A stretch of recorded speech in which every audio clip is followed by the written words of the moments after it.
And the size of the bokeh balls is going to really become important when you start to pair it with an image.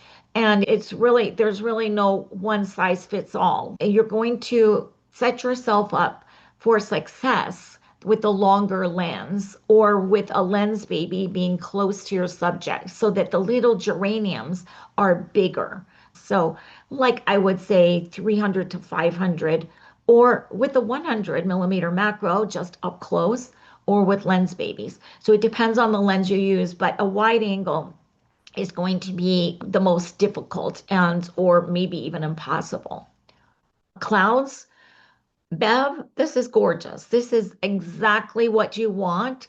It's just a beautiful watercolory blend of various colors, and there's no definition whatsoever in it. It's gorgeous. So if you do the droplets, I would try to get them on a homogeneous or uniform color background. And I would probably also try to get maybe put like a Rainox, I'm not sure, Rain-X.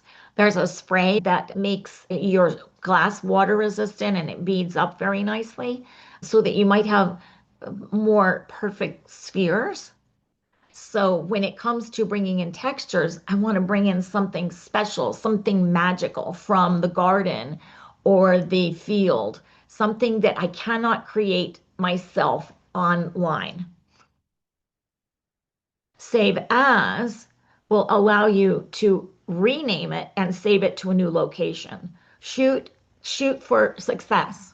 It all starts from the moment you pack your bag and you go out. You get in the field and you're looking at things, and just it's really easy to get captivated by beautiful flowers and beautiful birds. And I certainly have a lot of throwaways. While you're doing it, you really have to think about the end result and what's going to happen later. So if you're just starting, please start simple, build your skills one thing at a time.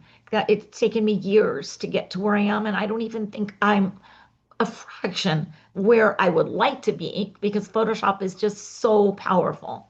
There's so many things you can do. I just want to speak through my vision with you and tell you how I got there.